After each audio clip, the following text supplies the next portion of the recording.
Some are fought for land, some for power. I suppose fighting for love makes more.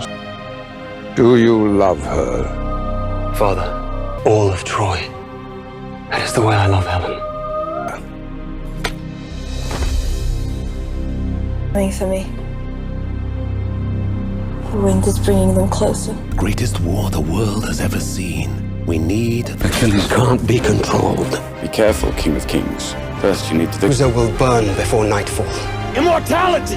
Take it! No son of Troy will ever submit to a foreign ruler. Now you know who you're fighting.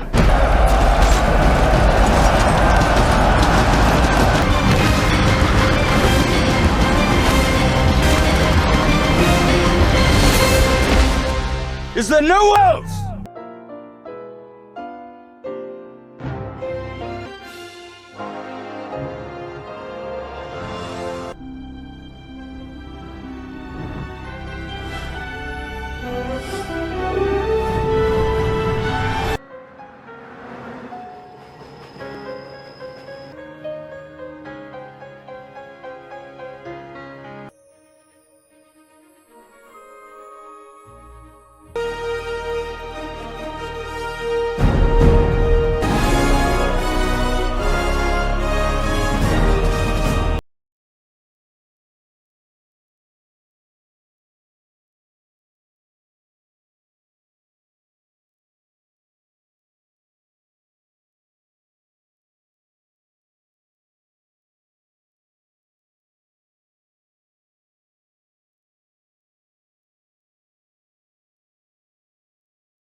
Let's go. What if I told you the biggest hero in Troy 2004 wasn't the one who won the war? In just 60 seconds, discover hidden facts, epic moments, and my honest review of this legendary movie. You're watching Reviews Wala, where every review comes with amazing facts. Troy is a 2004 epic historical action movie directed by Wolfgang Peterson and written by David Benioff. The movie was filmed in places like Malta, Mexico, and Shepperton Studios in England. It features a star-studded cast, including Brad Pitt, Eric Bana, Orlando Bloom, Diane Kruger, Sean Bean, Brian Cox, Brendan Gleeson, Rose Byrne, and Peter O'Toole. The story is inspired by Homer's famous Greek epic, the Iliad, but it doesn't follow the book exactly. Instead of focusing only on the conflict between Achilles and Agamemnon during the ninth year of the Trojan War, the movie tells the bigger story of the entire war. It also speeds things up by showing events that originally happened over 10 years in just a few weeks. In the film, Achilles leads his legendary Myrmidon warriors alongside the massive Greek army as they launch an attack on the powerful city of Troy. The city is defended by Prince Hector and the Trojan army. The movie's ending, which shows the fall of Troy, isn't actually taken from the Iliad because that story ends with Hector's death and funeral. Instead, the ending is based on another ancient Greek poem called Posthomerica, which continues the story after the Iliad. Troy had its world premiere at the Cannes Film Festival on May 13, 2004, before hitting theaters the very next day through Warner Bros. Pictures. The movie turned into a huge box office success, earning over $497 million worldwide. At the time, it became the 60th highest grossing movie ever released and also ended up being the biggest box office hit of director Wolfgang Petersen's career. Critics had mixed feelings about the film. A lot of people loved the exciting battle scenes, the large scale action, and the performances by Brad Pitt and Eric Bana. On the other hand, many critics felt the story changed too much from Homer's original Iliad, which disappointed fans looking for a more faithful adaptation. Even with the mixed reviews, the movie remained a fan favorite and became one of the biggest films of 2004. A director's cut was later released on DVD on September 18, 2007, featuring about 30 extra minutes of new footage that gave fans an even deeper look into the story. The film also earned an Academy Award nomination for Best Costume Design and finished as the eighth highest grossing movie of 2004. King Agamemnon of Mycenae has already brought most of Greece under his control and is now trying to conquer Thessaly. Instead of starting a full scale battle, King Triopas suggests that each side send out its best warrior to fight one on one. Triopas chooses the giant Boagrius, while Agamemnon calls for the legendary Achilles. Even though Achilles doesn't respect Agamemnon and only fights to earn eternal glory, he accepts the challenge. In just a few seconds, Achilles easily kills Boagrius, giving Agamemnon another victory and helping him expand his empire. At the same time, the Trojan princes Hector and Paris are visiting Sparta as peace ambassadors. During their stay, Paris secretly falls even deeper in love with Helen, the beautiful wife of King Menelaus. He convinces her to leave Sparta with him and return to Troy. Hector is furious when he discovers what his younger brother has done, but by then it's already too late to turn back. When Menelaus realizes Helen is gone, he demands revenge. He asks his powerful brother Agamemnon for help, and Agamemnon happily agrees, not because he cares about Helen, but because he's been looking for an excuse to invade the rich city of Troy. Meanwhile, Odysseus, the clever king of Ithaca, visits Achilles and asks him to join the Greek army.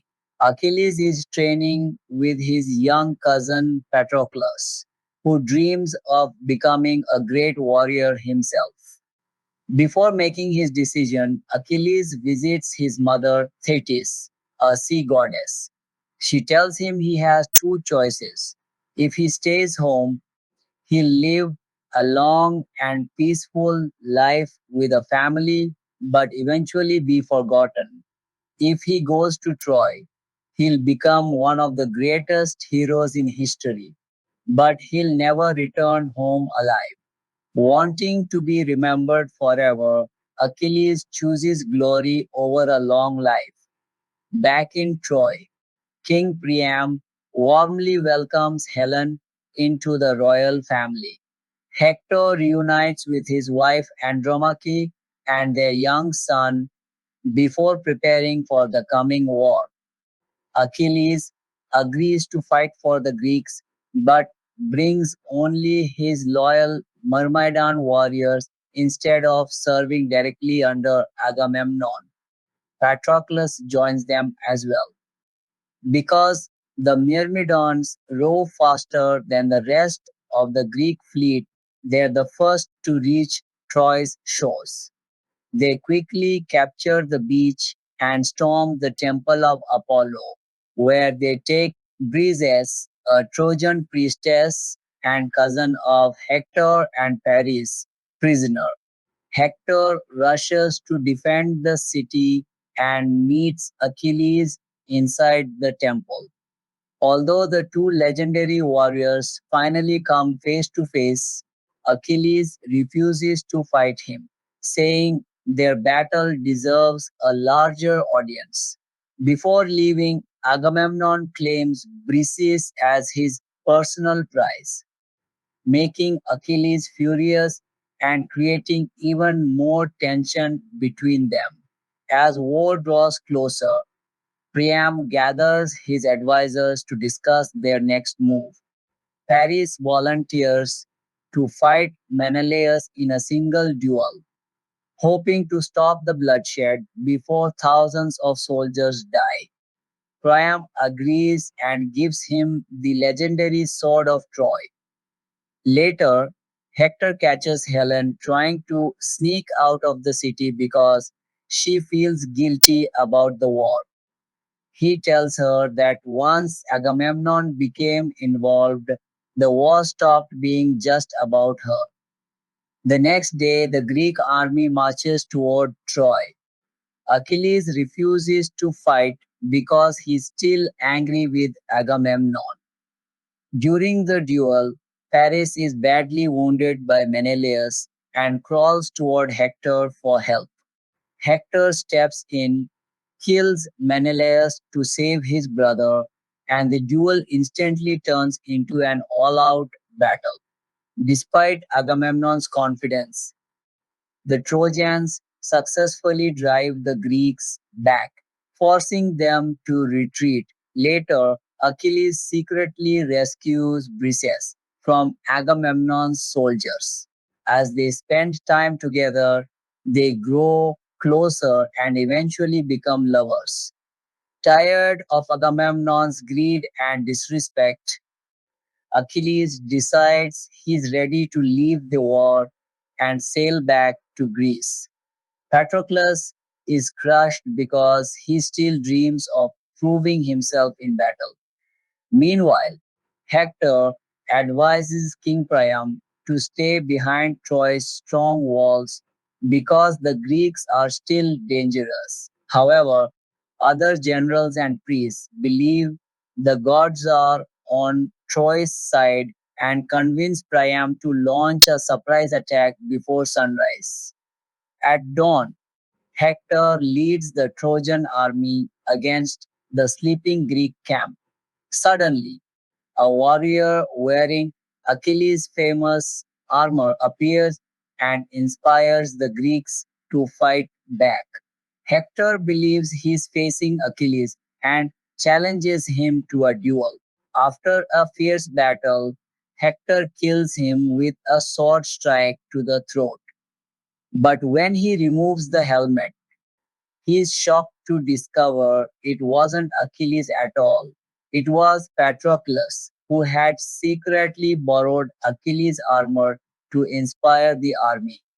Before leaving, Hector learns from Odysseus that Patroclus was Achilles' beloved cousin. When the Myrmidons return to camp, Achilles realizes something is terribly wrong. Eudorus tells him that Patroclus disguised himself as Achilles and died fighting Hector. Overcome with grief and guilt, Achilles lashes out in anger before honoring Patroclus with a funeral pyre. Watching from a distance, Agamemnon realizes Patroclus' death may actually save the Greek campaign because he knows Achilles won't stop until Hector pays for what happened. At the same time, Helen watches Paris practice with his bow, preparing for the battle still to come. The following morning, Achilles rides alone to the gates of Troy and demands that Hector face him. Briseis begs him not to go, but he refuses to listen. Hector says an emotional goodbye to his wife and son before walking outside the city to meet his fate. In front of both armies, the two greatest warriors finally clash. After an intense and brutal fight, Achilles defeats Hector and kills him with a spear through the chest. That night, an elderly man quietly enters the Greek camp. It's King Priam, who risks everything to recover his son's body. Kneeling before Achilles, he reminds him that although Hector killed Patroclus, he didn't know who he really was. Priam also asks Achilles how many sons and brothers he has killed during his own life. Moved by the king's courage and grief, Achilles finally lets go of his hatred. He returns Hector's body, apologizes to Briseis for everything she has suffered, and promises not to attack Troy for 12 days so the Trojans can properly mourn their prince. When Agamemnon finds out Achilles made peace with Priam without asking permission, he is furious. During the 12-day truce, Odysseus notices a wooden horse carved by a soldier for his son. That simple idea inspires him to come up with one of history's greatest military tricks, the famous Trojan horse. After the mourning period ends, the Trojans discover that the Greek camp has been abandoned. Ships are gone, bodies lie scattered across the beach, and a massive wooden horse stands alone near the shore. Many Trojans believe it's an offering to the gods and a sign that the war is finally over. Although Paris suspects it's a trap and begs his father to burn it, Priam orders the horse to be brought inside the city. Meanwhile, a Trojan scout discovers the hidden Greek fleet waiting nearby, but he's killed before he can warn anyone. That night, Troy celebrates what everyone believes is their victory. Once the city falls asleep, the wooden horse opens, and Achilles, Odysseus, and dozens of Greek soldiers climb out. They secretly unlock the city gates, allowing the hidden Greek army to storm inside. Chaos erupts as homes burn, innocent people are killed, and the once great city begins to fall. King Priam watches helplessly as Agamemnon murders him inside the palace, while Achilles searches desperately through the city looking for Briseis. As Troy collapses, Paris and Andromache lead the remaining survivors through a secret escape tunnel. Before leaving, Paris gives the legendary sword of Troy to a young boy named Aeneas, telling him to protect the future of their people. Then Paris returns to fight one last time with his bow and arrows. Inside the ruined palace, Briseis is captured by Agamemnon, who plans to take her back to Greece as his slave. Before he can do anything, she pulls out a hidden knife and stabs him in the neck, killing him. Achilles rushes in, defeats Agamemnon's guards, and helps Briseis to her feet. Just then, Paris arrives and shoots Achilles in the heel with an arrow. Even after being hit, Achilles keeps standing and removes each arrow as Paris fires again and again. Eventually, the wounds become too much. Before dying, Achilles tells Briseis that she brought peace to a life filled with endless war and urges her to escape. She leaves the city with Paris, while the Greeks later discover Achilles' body, believing the famous wound to his heel was what killed the greatest warrior of all time. The next day, Achilles is honored with a funeral pyre among the smoking ruins of Troy. As the flames rise, Odysseus reflects on the incredible man he fought beside. He says that kingdoms may rise and fall, But legends like Hector and Achilles will live forever, remembered for thousands of years long after the war has ended. Brad Pitt as Achilles. Brad Pitt's casting as Achilles stands as one of the most defining decisions in the production of Troy 2004. The role of the greatest Greek warrior demanded not only acting prowess, but a commanding physical presence that could embody the mythic ideal of a demigod like fighter. Pitt, already a global superstar by the early 2000s, following hits like Fight Club and Thelma and Louise, was the studio's clear frontrunner. His chiseled features and athletic build made him a natural fit for a character whose legend hinges on beauty, speed, and lethality. Pitt underwent an intense 6-month training regimen to sculpt his body into the statue like physique described in Homeric epics. This preparation involved rigorous weight training, sword fighting, and endurance work, transforming him into a visual embodiment of ancient heroism. Director Wolfgang Peterson noted in interviews how Pitt's dedication elevated the project's ambition, pushing the boundaries of what a modern epic could achieve. The actor's commitment extended to performing many of his own stunts, including the climactic duel with Hector. He and co-star Eric Bana made a gentleman's agreement to pay for accidental hits during rehearsals, $50 for light blows, $100 for harder ones, resulting in Pitt paying Bana $750 with none owed in return. Achilles represents the archetype of the flawed hero, arrogant, vengeful, yet capable of profound humanity.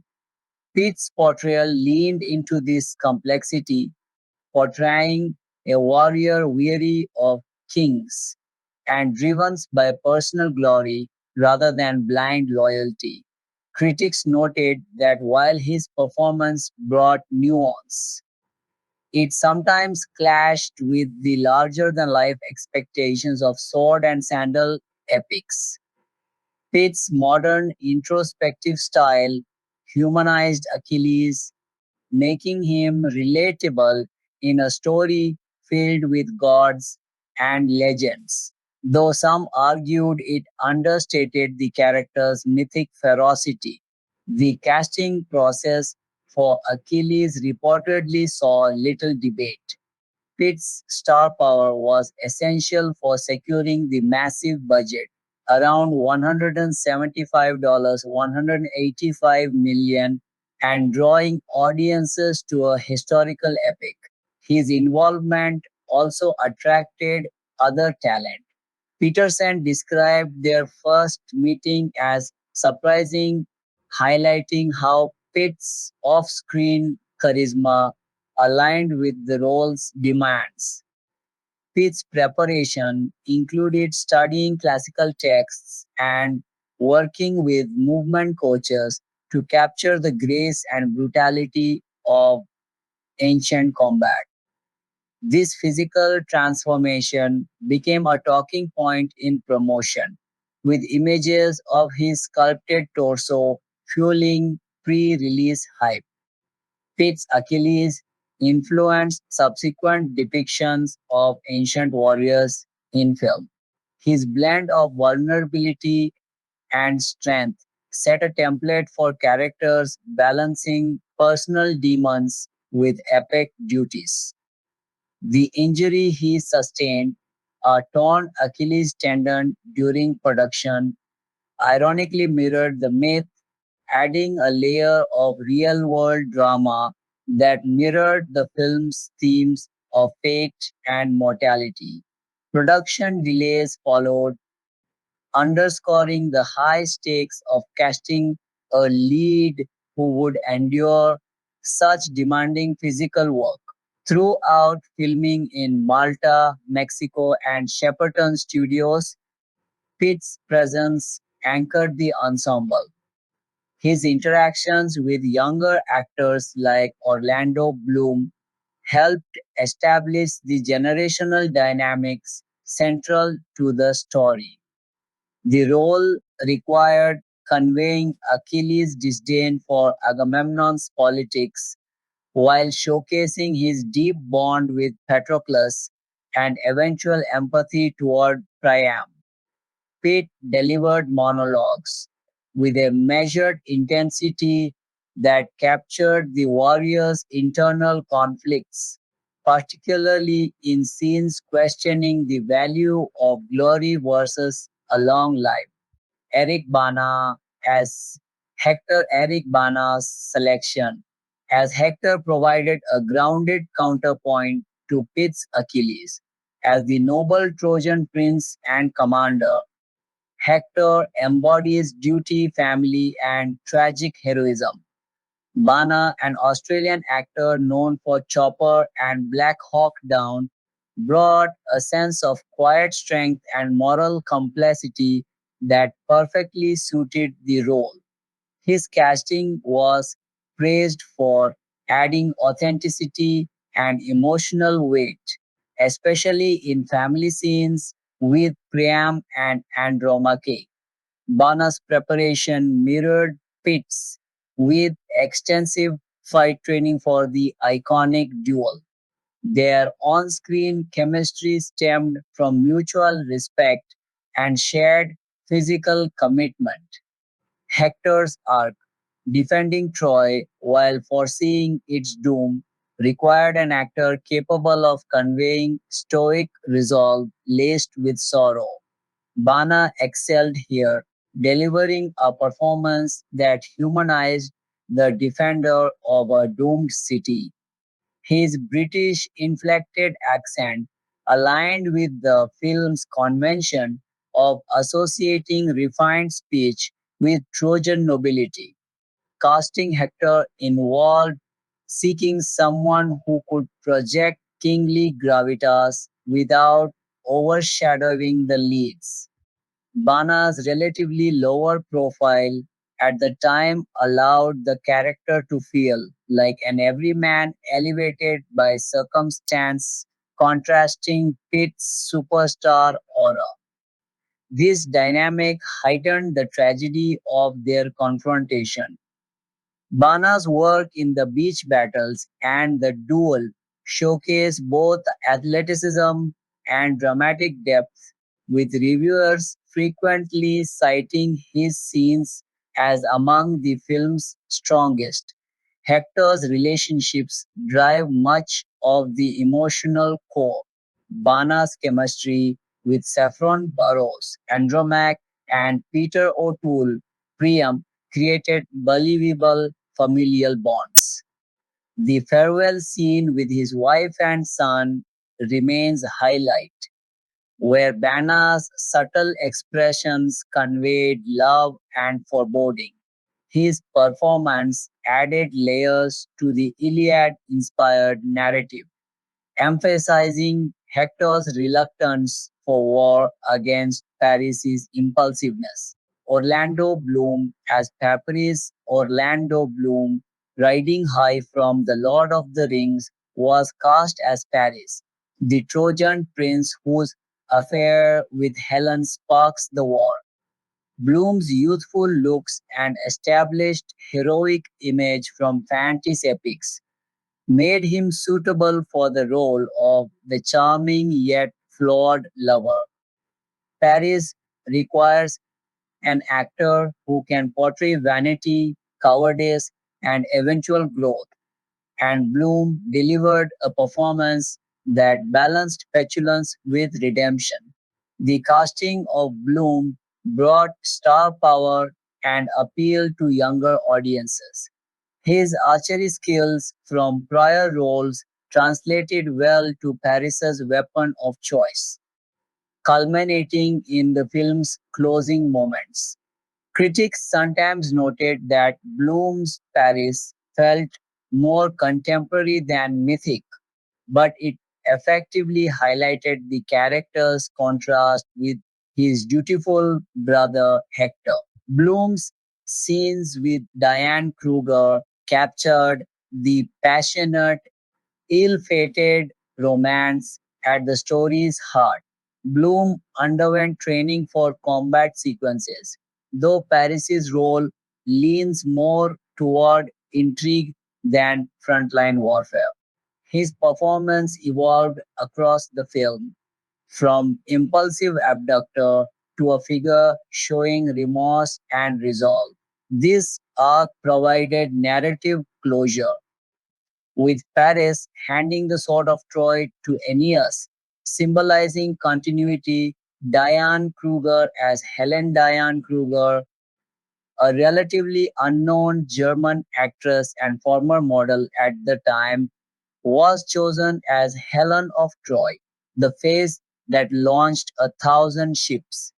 Director Wolfgang Petersen sought a fresh face to avoid preconceived notions, rejecting more established stars initially considered, such as Nicole Kidman. Kruger's striking beauty and European elegance fit the ideal of legendary allure, while her dubbing of her own lines added authenticity. Kruger later reflected on feeling objectified during screen tests, highlighting the pressures of Brad Pitt as Achilles. Brad Pitt's casting as Achilles stands as one of the most defining decisions in the production of Troy 2004. The role of the greatest Greek warrior demanded not only acting prowess, but a commanding physical presence that could embody the mythic ideal of a demigod like fighter. Pitt, already a global superstar by the early 2000s, following hits like Fight Club and Thelma and Louise, was the studio's clear frontrunner. His chiseled features and athletic build made him a natural fit for a character whose legend hinges on beauty, speed, and lethality. Pitt underwent an intense 6-month training regimen to sculpt his body into the statue-like physique described in Homeric epics.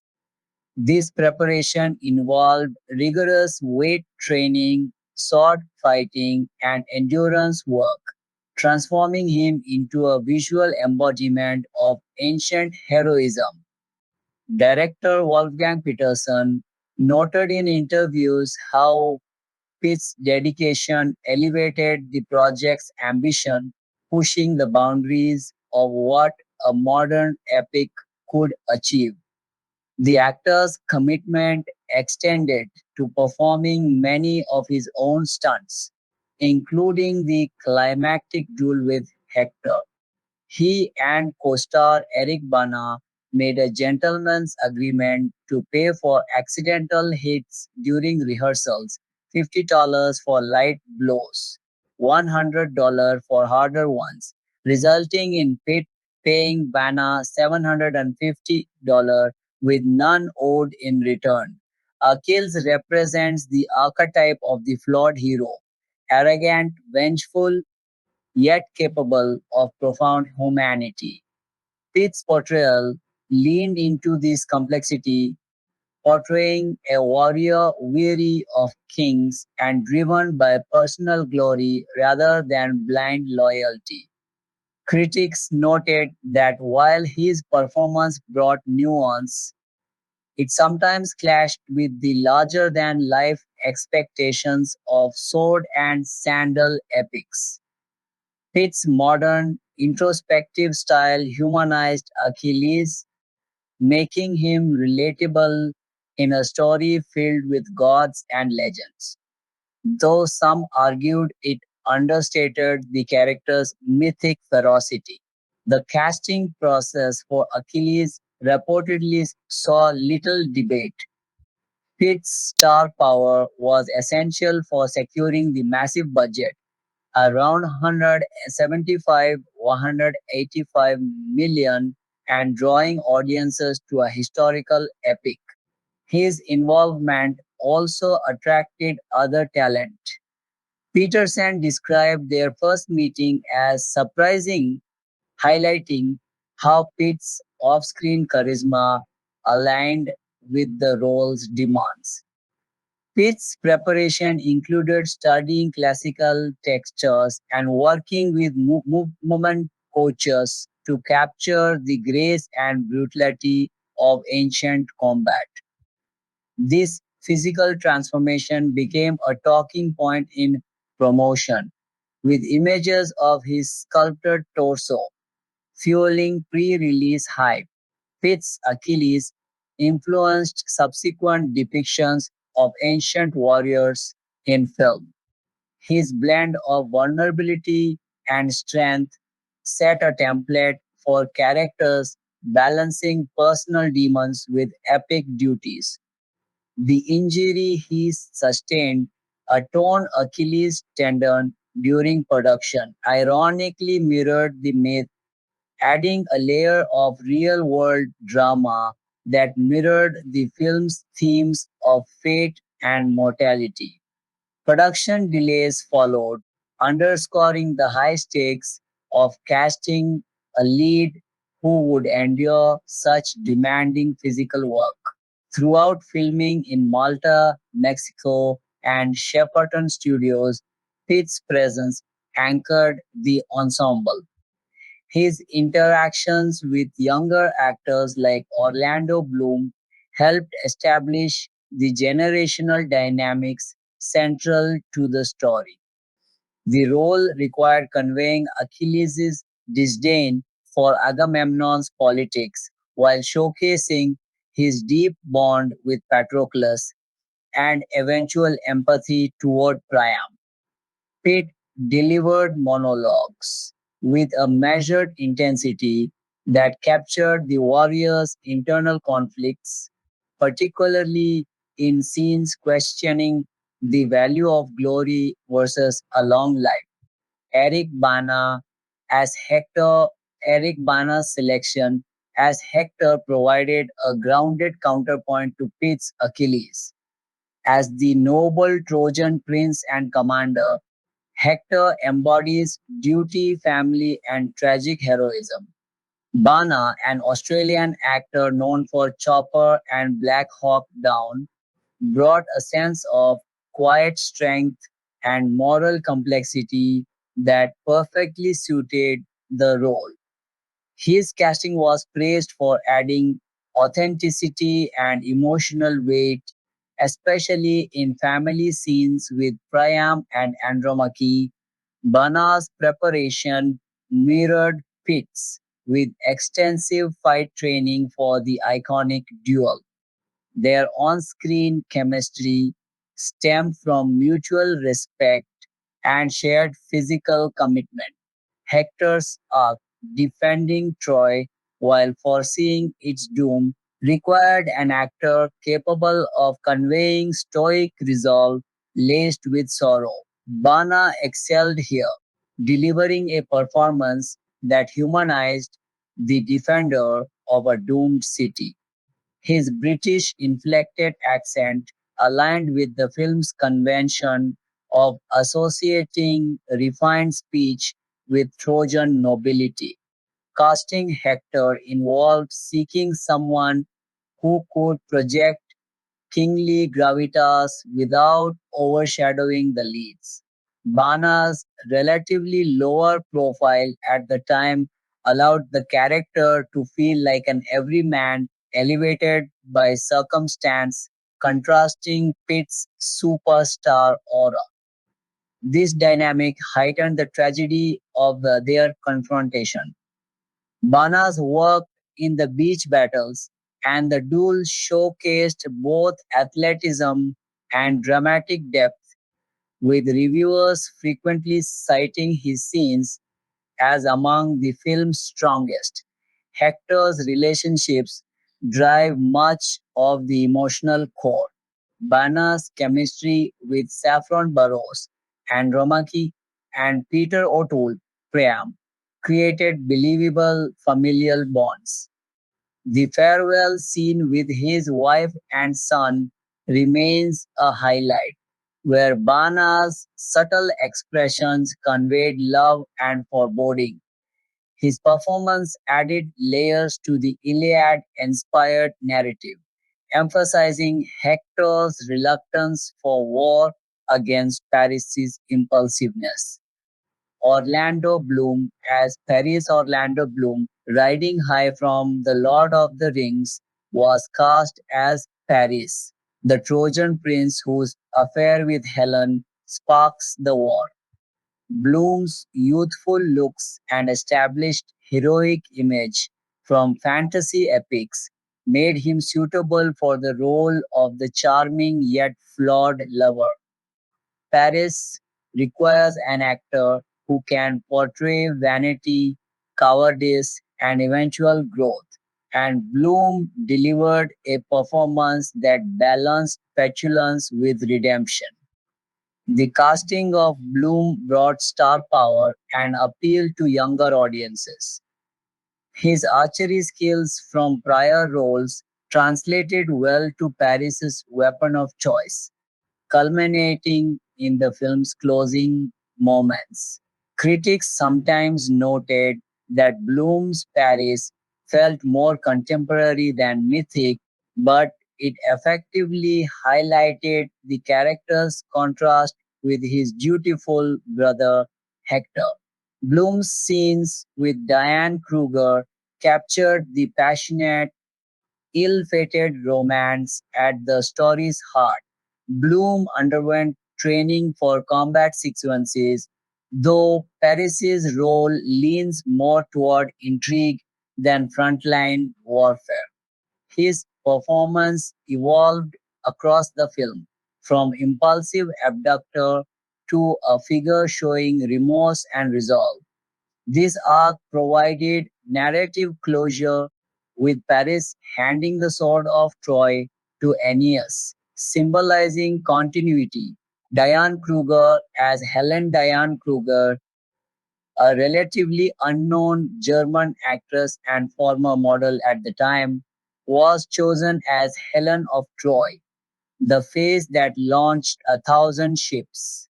Director Wolfgang Peterson sought a fresh face to avoid preconceived notions, rejecting more established stars initially considered, such as Nicole Kidman. Kruger's striking beauty and European elegance fit the ideal of legendary allure, while her dubbing of her own lines added authenticity. Kruger later reflected on feeling objectified during screen tests, highlighting the pressures of embodying such an iconic beauty. Her Helen is less a passive prize and more an active participant navigating the consequences of her choices. Casting a lesser known actress allowed the character to symbolize desire without the baggage of prior fame. Kruger's chemistry with Bloom conveyed the intoxicating passion that overrides reason and kingdoms. Helen's limited but pivotal screen time demanded an actress who could convey both vulnerability and quiet strength. Kruger succeeded in scenes of courtly tension in Troy and her eventual escape. The decision to minimize overt divine elements shifted focus to human motivations, with Kruger's performance grounding the romantic catalyst in emotional reality. Brian Cox as Agamemnon. Brian Cox brought veteran gravitas to Agamemnon, the power-hungry king of the Greeks. Cox's theater background and commanding presence made him ideal for a character defined by ambition and ruthlessness. His portrayal amplified the political machinations driving the invasion, portraying Agamemnon as a manipulative force, contrasting Achilles' individualism. Cox's casting added credibility to the ensemble, with his scenes opposite Pitt crackling with tension. Agamemnon's greed and eventual demise at Briseis' hands underscore themes of hubris. Cox delivered monologues with Shakespearean intensity, elevating the dialogue and providing a foil for heroic figures. Sean Bean as Odysseus, Sean Bean, known for stoic warrior roles, was perfectly cast as the cunning king of Ithaca. His everyman quality and reliable screen presence suited Odysseus' strategic mind and reluctant participation. Bean's narration and advisory scenes framed the epic scope, with his accent and delivery lending weight to the character's wisdom. Bean's Odysseus bridges the Greek factions, particularly in recruiting Achilles and devising the Trojan horse. His performance hinted at the clever survivor of future myths, adding depth to a supporting role. The casting reinforced the film's blend of action and intellect. Peter O'Toole as Priam, legendary actor Peter O'Toole as King Priam, brought unparalleled dignity and pathos. O'Toole's classical training and commanding voice made him the embodiment of Trojan royalty. His scenes, particularly the nighttime plea to Achilles for Hector's body, rank among the film's most moving, showcasing raw grief and humanity. Casting O'Toole connected the film to Hollywood's golden age, lending prestige. His Priam conveyed wisdom, sorrow, and resilience, humanizing the Trojan side. The role required subtlety in conveying a father's love amid impending doom, which O'Toole delivered masterfully. Rose Byrne as Briseis. Rose Byrne stepped into Briseis after Aishwarya Rai declined due to discomfort with intimate scenes, and Keira Knightley auditioned. Byrne's portrayal of the Trojan priestess and Achilles' lover added emotional layers to the central romance. Her chemistry with Pitt conveyed shifting power dynamics and genuine connection. Briseis' arc from captive to lover to avenger demanded versatility. Byrne brought intelligence and strength, making her pivotal in key turning points, including Agamemnon's death. The casting choice emphasized character driven drama over spectacle. Supporting cast highlights Garrett Hedlund as Patroclus captured the cousin protege dynamic with youthful energy, his death catalyzing Achilles' rage. Saffron Burrows as Andromache provided emotional depth in Hector's domestic life. Brendan Gleeson as Menelaus embodied betrayed honor, while Julian Glover, John Shrapnel, and others filled advisory and royal roles with experienced authority. Nathan Jones as Boagrius and Tyler Mane as Ajax brought physical intimidation to early battles. Vincent Regan as Eudorus grounded the Myrmidons. Julie Christie as Thetis delivered mythic counsel with ethereal poise. James Cosmo as Glaucus and Nigel Terry as the High Priest added layers to Trojan defense. Casting process and challenges. Casting director Lucinda Saison assembled this international ensemble, balancing star power with acting talent. The production scale required actors comfortable with extensive physical work and location shoots in harsh conditions. Bulgarian extras faced reported pay disparities and tough conditions, adding behind the scenes controversy. Decisions like opting for Kruger over bigger names prioritize fresh visuals. Injuries, weather disruptions, and the need for accent consistency influence choices. The British Accent Convention for Nobility created a unified soundscape. Overall, the casting succeeded in creating a believable ancient world through committed performances, contributing to the film's $497 million box office despite mixed reviews. The ensemble's dynamics, rivalries, alliances, romances drove the narrative.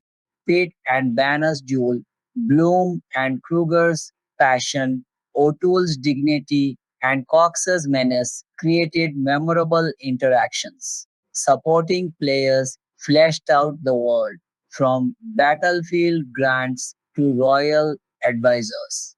Expanding on each role reveals how casting choices shaped Troy's interpretation of the Iliad.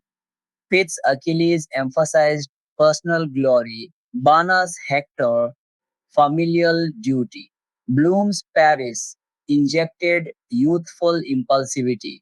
Kruger's Helen timeless beauty. Veterans like O'Toole and Cox anchored the political intrigue. This mix of emerging and established talent created a vibrant tapestry that, while diverging from myth in places, delivered cinematic spectacle and human drama. Further analysis of Pitt's training highlights the physical demands influencing casting. Only actors with proven discipline could endure months of preparation. Bana's versatility from drama to action made him indispensable. Bloom's post-Rings momentum fit the epic genre perfectly. Kruger's model background aided the visual demands of Helen. The casting reflected broader 2000s Hollywood trends, leveraging stars for blockbusters while incorporating international flavor. Production in multiple countries necessitated adaptable performers. The result was a film where casting elevated the material, turning a condensed mythic retelling into a star driven event. Troy 2004 production release and Inception production development and pre-production long before cameras rolled on the beaches of Malta and Mexico. Troy existed as a studio property being shepherded through Warner Bros. By Wolfgang Petersen, the German filmmaker best known for the submarine thriller Das Boot and for disaster-tinged effects-heavy Hollywood work such as Air Force One and The Perfect Storm. Peterson's involvement in the Trojan War epic predates his eventual directing credit by some time, and his path to the film illustrates just how contingent studio scheduling can be. At one stage, he had developed the Troy project for Warner Bros., only to step away from it in favor of directing a planned crossover film pitting Batman against Superman. That project, which would have paired two of DC's most recognizable characters on screen years before such team ups became a staple of the genre, was itself passed along in Peterson's absence. Christopher Nolan, who at that time had not yet directed a major studio blockbuster, was offered the chance to take over Troy. However, when the Batman vs. Superman project Peterson had moved to eventually collapsed. Peterson returned to Troy, and Nolan, displaced from the historical epic, was instead handed the reins to Batman Begins, which released in 2005 and became the foundation of his own Batman trilogy. Industry accounts of this chain of events have described Nolan's assignment to Batman Begins as something of a consolation prize for losing the Troy job, a framing that becomes especially notable in hindsight, since Nolan would go on decades later to direct his own adaptation of a different Homeric epic, the Odyssey, bringing his connection to the world of ancient Greek myth full circle before Peterson was reattached to the project. Another major filmmaker had already turned it down. Terry Gilliam, the former Monty Python animator turned director known for surreal, visually inventive films, was offered the opportunity to direct Troy and declined. Gilliam's stated reasoning centered on the absence of the Greek gods from the planned adaptation. He reportedly could not reconcile the idea of dramatizing the Iliad without the active participation of Olympian deities, who, in Homer's original poem, intervene constantly in mortal affairs, manipulating battles, protecting favored warriors, and shaping the war's course through divine will. This was, in effect, an early signal of the fundamental tension that would define Troy's development. The studio's ambition to create a mass market historical action epic in the mold of Gladiator, stripped of overt fantasy elements, versus the mythological, divinely driven source material from which the story originated. Gilliam's discomfort with removing the gods anticipated a criticism that would follow the finished film for years afterward, as audiences and critics familiar with the Iliad debated whether a version of the Trojan War without direct divine intervention could be considered a faithful adaptation at all, or whether it was better understood as a loose, secularized reimagining that merely borrowed character names and plot beats from Homer. The screenplay itself was written by David Benioff, a novelist and screenwriter who at the time had not yet achieved the fame he would later gain as one of the creators of the television adaptation of Game of Thrones. Benioff's task was immense in scope. Rather than adapting only the Iliad's narrow window of the war's final weeks, which itself covers only a portion of the 10th and final year of the 10-year siege, he chose to compress the entire mythological arc of the Trojan War into a single continuous narrative, lasting what the finished film implies is little more than a couple of weeks. This meant folding in material that, in the classical tradition, comes from other sources entirely.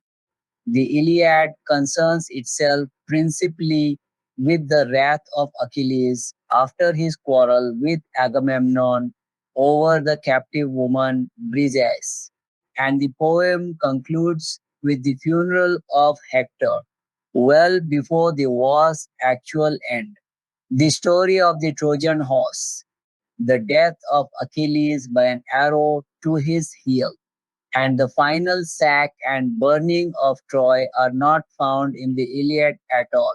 Instead, The film draws that material from the Postomerica, a later ancient Greek epic poem by Quintus Smyrnaeus that was composed specifically to bridge the narrative gap between the end of the Iliad and the beginning of the Odyssey, covering the war's remaining events, including Achilles' death, the contest for his armor, the introduction of the Trojan horse, and the fall of the city itself. Benioff was candid in commentary recorded for the film about the scale of the liberties this compression required. He acknowledged that faced with a choice between remaining faithful to Homer's text and doing what he judged would work best dramatically for a 2.5 hour studio film, he consistently chose the latter. He estimated that only a small handful of lines in the entire screenplay could be described as direct quotations or close paraphrases of Homer's actual verse, reasoning that a script hewing more closely to the Iliad's language and structure would not have functioned as effective mainstream cinema. This philosophy extended to major structural decisions as well. Benioff has explained that he deliberately avoided using on-screen title cards of the 9 years later variety that might have been necessary to honor the Iliad's actual timeline, in which the central quarrel between Achilles and Agamemnon takes place in the war's ninth year, not at its outset. Doing so, he felt, would have satisfied purists, but undermined the forward momentum and dramatic urgency the film needed as a piece of entertainment. In discussing the screenplay in an interview published in the trade journal Creative Screenwriting, Benioff summarized his guiding principle as a willingness to depart from Homer whenever fidelity to the source conflicted with what he believed made for a better film, framing his infidelities to the ancient text as a conscious and considered creative choice rather than a matter of ignorance or carelessness.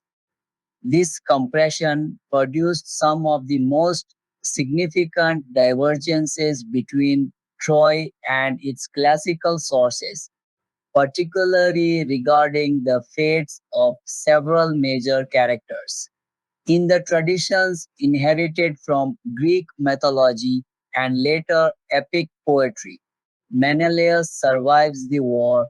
Agamemnon returns home to Mycenae only to be murdered by his wife Clytemnestra and her lover, and Paris eventually dies from a poisoned arrow before the war's end, rather than living to see the fall of the city.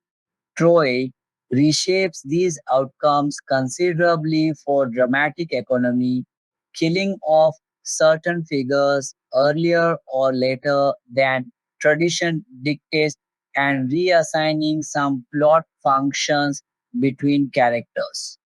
The film's own choices about who dies, who survives, and in what order events unfold represent some of its most heavily discussed departures from the mythological record, discussed at length by classicists and casual viewers alike in the years following its release. Casting decisions during pre-production also generated their own share of behind-the-scenes drama, particularly around the film's female leads.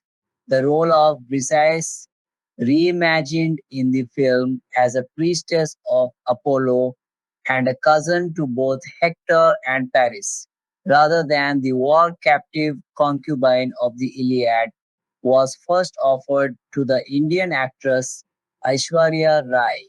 Rai turned the role down, citing her discomfort with performing the romantic and physically intimate scenes the script called for between Briseis and Achilles. The part eventually went to the Australian actress Rose Byrne, though not before another rising star, Keira Knightley, had also auditioned for the role. Similarly, the studio's early instinct for the role of Helen, whose beauty is meant to be so extraordinary that it justifies a decade long war fought in her name, leaned toward the well established Nicole Kidman. That casting did not come to pass, and the part ultimately went to the German model turned actress Diane Kruger, for whom Troy represented a major breakthrough into English language studio filmmaking. Kruger later reflected candidly and uncomfortably on the audition process itself, recalling in subsequent interviews that she felt reduced to a physical specimen being evaluated, describing the sensation of the screen test in blunt, visceral terms that captured just how exposed and objectified the process made her feel. Her comments, made public years after the film's release, drew renewed attention to the pressures faced by young actresses auditioning for roles defined primarily by physical beauty in large studio productions. The scale of ambition behind these casting decisions reflects the broader position Troy occupied within the studio's development slate at the time. This was conceived from the outset as a tentpole ensemble picture, one in which no single star was expected to carry the film alone, but rather a constellation of recognizable faces, each associated with a different corner of the movie going audience, would collectively be responsible for drawing in ticket buyers. Pitt brought the marquee power of an established Hollywood leading man with broad international recognition. Bloom brought the built-in fan base cultivated by his work in one of the most successful fantasy franchises of the era. Bana offered the credibility of an actor who had just demonstrated his ability to headline a major studio effects picture. O'Toole, meanwhile, offered a direct, almost symbolic link back to the golden age of the historical epic genre itself, a genre that Troy was, in its own way, attempting to help revive for a new generation of moviegoers who had grown up without the sword and sandal spectacles that had once been a fixture of mid 20th century cinema. This kind of ensemble driven, multi generational casting strategy was itself part of a broader pattern visible across several large scale historical epics, greenlit in the years following the surprise critical and commercial success of Gladiator in 2000, a film widely credited with sparking renewed studio interest in ancient world epics after a long period in which the genre had largely fallen out of fashion following its heyday decades earlier. Troy arrived as one of the more prominent beneficiaries of that renewed appetite, joined in the same general period by other historical and mythological productions, aiming to recapture some of the scale, the scale of the investment and audience Warner appeal Home Video that had once producing the these director's cut was substantial by the standards of catalog re-releases. Reports at the time indicated that the studio spent more than $1 million on the director's cut alone, a considerable sum for a home video oriented re edit of a film that had already completed its theatrical run years earlier. That investment translated into a genuinely extensive re edit rather than a handful of restored deleted scenes.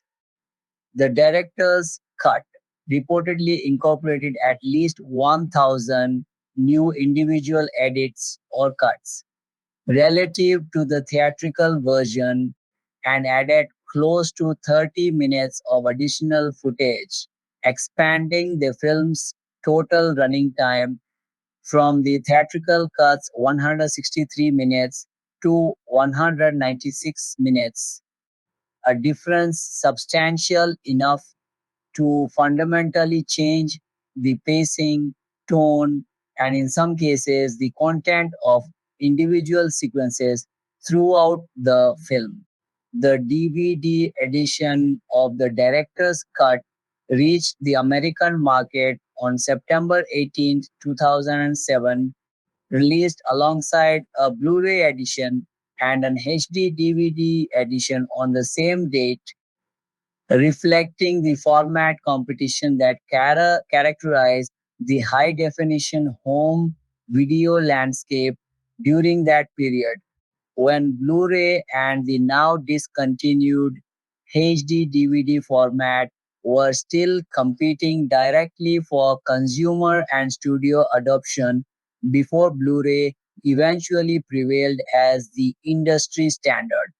Notably, the director's cut has remained, for years following its release, the only edition of Troy available on Blu ray in most territories worldwide, meaning that viewers seeking to watch the film in high definition through that particular format have generally been limited to the extended cut rather than the theatrical version audiences originally saw in cinemas in 2004.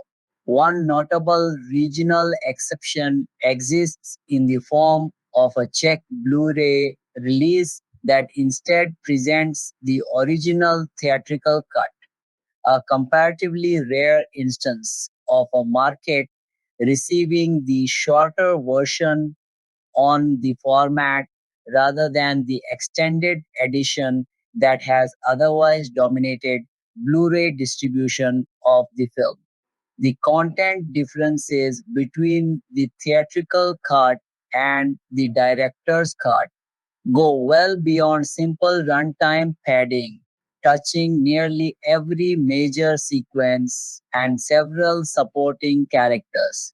Individual romantic and intimate scenes were reworked and extended. The love scene between Helen and Paris was reframed in the director's cut to include additional nudity involving Diane Kruger that had not been present in the theatrical version, while the intimate scene between Achilles and Briseis was likewise extended beyond its theatrical cut length. Only a single scene present in the theatrical release was removed outright from the director's cut, a moment in which Helen tends to Paris's wound following his duel with Menelaus. The film's violence was substantially intensified in the director's cut as well, particularly within its battle sequences, which were extended to depict considerably more graphic content than the theatrical version had shown. This included a fuller, bloodier depiction of the warrior Ajax's rampage through true Trojan forces during the Greeks' initial beach assault, along with an expanded and more brutal rendering of his climactic duel with Hector. Most significant among these expansions, according to accounts of the two versions, was the treatment of the sack of Troy itself, a sequence that had been only briefly and incompletely depicted in the theatrical cut, but which the director's cut presents far more fully, including scenes depicting Greek soldiers committing sexual violence against Trojan women and carrying out a broader massacre of the city's surviving defenders, material that pushes the film's final act considerably closer in tone to the more brutal ancient accounts of a besieged city's fall than the theatrical cut had allowed. Character development also received considerable additional attention in the director's cut, particularly for two figures whose theatrical cut roles, while significant left room for further texture, Priam and Odysseus. The film's expanded treatment of Odysseus notably includes a new introductory scene for the character that was described as comedic in tone, offering audiences a lighter character beat amid the film's otherwise largely dramatic and martial register. The director's cut similarly deepens an internal thematic conflict playing out within Troy itself between the city's religious authorities, who advocate reading omens and interpreting signs from the gods as the appropriate basis for military and political decision making, and its military commanders, who favor practical strategic considerations over religious counsel. This tension, embodied primarily through the characters played by Trevor Eve and James Cosmo, receives considerably more screen time and narrative emphasis in the extended version than in the theatrical cut, restoring at least a thematic echo of the divine and religious dimension that had been largely stripped from the film's more secularized theatrical presentation, addressing, in some measure, the very concern Terry Gilliam had raised years earlier about adapting the Iliad without meaningful acknowledgement of its gods and religious framework. Finally, the director's cut adds a pair of new bookend sequences framing the film's narrative that were entirely absent from the theatrical version. The extended cut opens with a new scene depicting a soldier's dog discovering its dead master's body, a somber, wordless image establishing the human cost of war before the story proper begins.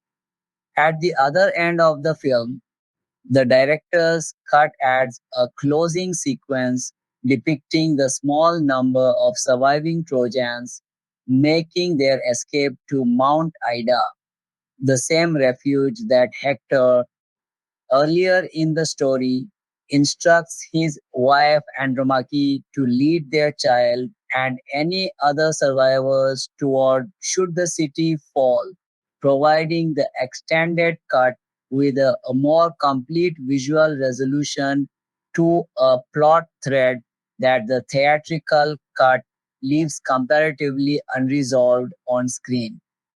Reception box Office Troy's theatrical run ultimately proved to be a substantial commercial success on a global scale, even though its performance within North America alone represented only a fraction of its total worldwide earnings. Domestically, across the United States and Canada, the film grossed $133.4 million, dollars, the much larger share of its total box office came from international markets outside North America, which contributed $364 million to the film's overall haul. Combined, these figures gave Troy a worldwide theatrical gross of $497.4 million, a result that placed the film among the very highest grossing releases of 2004, a year that also saw substantial theatrical hauls for other major releases, including The Passion of the Christ, Spider Man 2, and Shrek 2, all of which numbered among the same select group of the year's top earners. Within the specific ranking of the year's highest grossing films, Troy placed 8th for 2004. This worldwide total also represented a milestone within the broader context of Wolfgang Petersen's directorial career, marking the highest grossing film of his career up to that point, a notable distinction given that Peterson's filmography already included several substantial box office successes among his earlier Hollywood productions. Considered against the wider landscape of films released up to that point in cinema history more broadly, Troy's worldwide gross was significant enough to place it as the 60th highest grossing film of all time at the moment of its release, a ranking that speaks to just how substantial its commercial performance was relative to the full historical record of theatrical releases up to that point, even as inflation and the ever expanding scale of blockbuster grosses in subsequent years would naturally cause the film's position within such all time rankings to recede over time as newer releases surpassed it.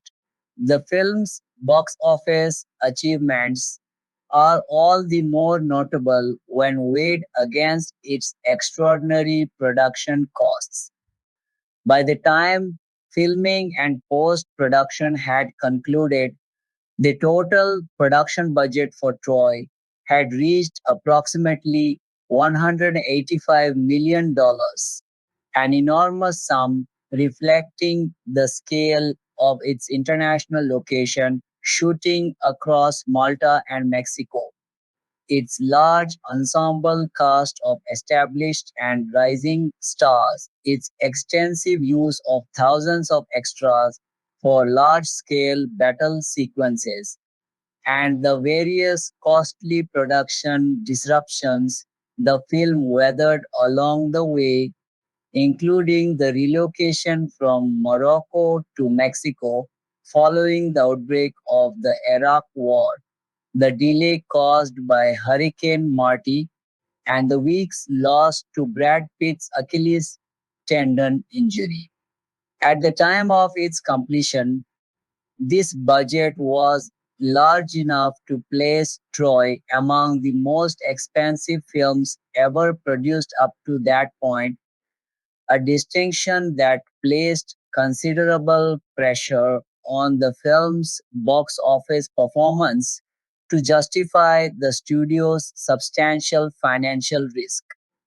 Given the film's eventual worldwide gross of nearly $500 million, that risk ultimately paid off in commercial terms, even though, as discussed below, the film's critical reception proved considerably more divided than its box office success might otherwise suggest.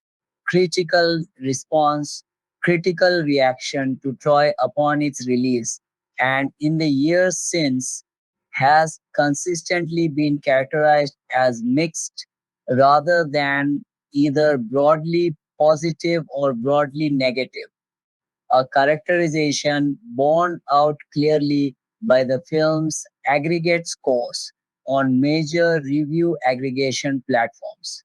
On Rotten Tomatoes, the film holds an approval rating of 53%, calculated across 227 collected reviews, with those reviews averaging out to a rating of 6.0 out of 10. The site's own consensus summary of critical opinion describes the film as a robust, entertaining spectacle that nonetheless falls short in terms of emotional depth and resonance, a formulation that captures the recurring critical pattern found across many individual reviews of the film. Praise for its scale, its visual spectacle, and its entertainment value as popcorn cinema, paired with reservations about its ability to generate genuine emotional investment in its characters and their fates. On Metacritic, which aggregates and weights critic reviews somewhat differently, Troy holds a weighted average score of 56 out of 100 based on 43 collected critic reviews, a score that the platform itself characterizes as falling within the range, denoting mixed or average reviews, a classification consistent with the picture painted by the Rotten Tomatoes consensus. Audience response, as distinct from critical response, skewed somewhat more positively, at least according to the metric captured by CinemaScore, an organization that surveys opening weekend movie-going audiences directly as they exit theaters and assigns films a letter grade based on that immediate audience reaction. Audiences polled by CinemaScore gave Troy an average grade of B on the organization's A plus to F scale, indicating a generally favorable, if not enthusiastic, reception among the general movie-going public who turned out to see the film during its opening weekend, a result broadly consistent with the film's strong opening weekend box office performance.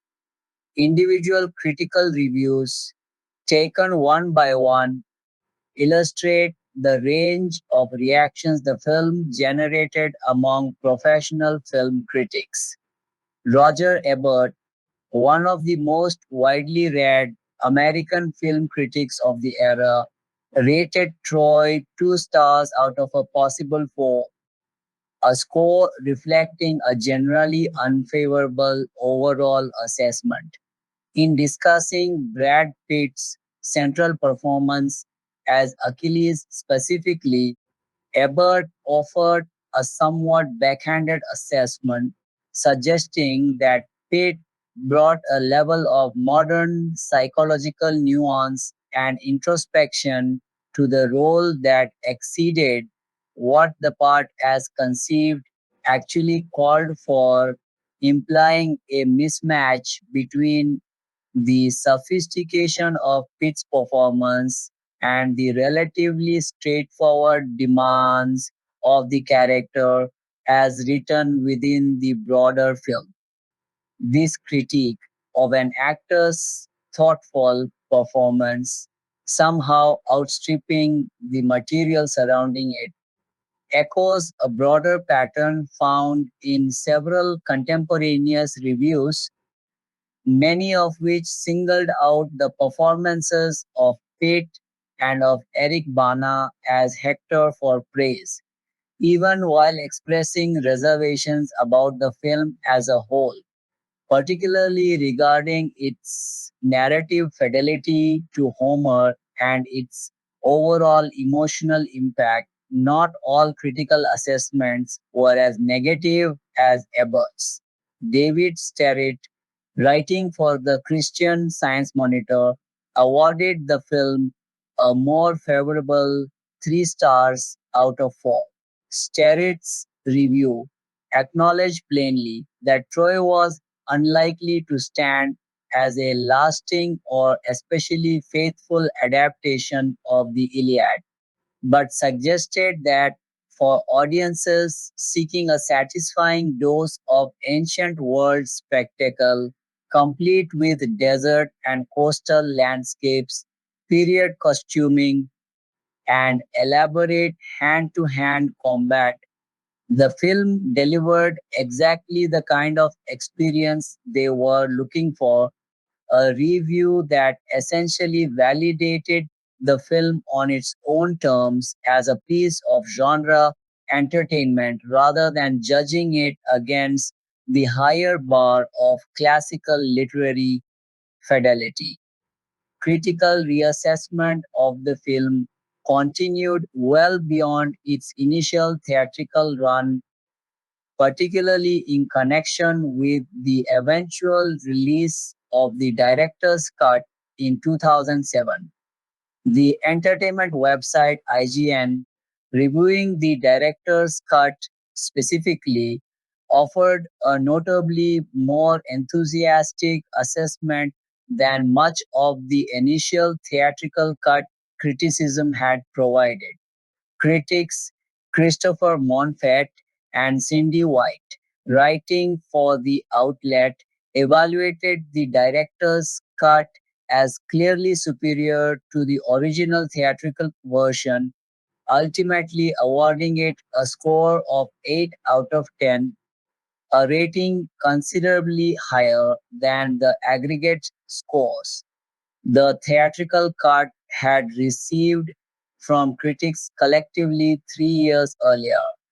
This more favorable reassessment of the extended cut suggests that at least some of the criticisms leveled at the original theatrical version, particularly around underdeveloped characters, thin thematic material, and an incomplete treatment of the film's climactic sack of Troy, were meaningfully addressed by the substantially reworked and expanded home video edition, even if that improved version reached a considerably smaller audience than the theatrical release had, beyond formal critical reviews.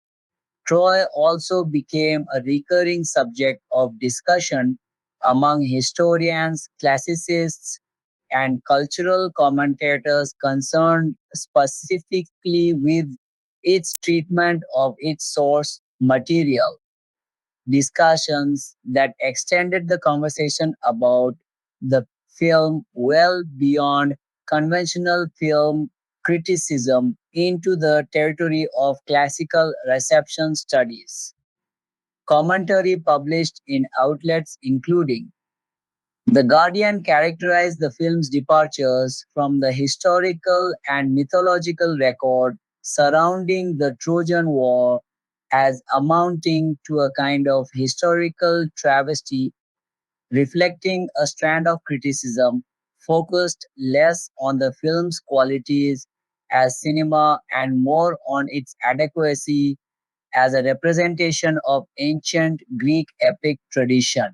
Other retrospective assessments, such as one published by the outlet War History Online, examining the film's historical strengths and weaknesses in detail, similarly engaged with the film primarily as a case study in the challenges and pitfalls of adapting ancient historical and mythological material for a mainstream commercial audience.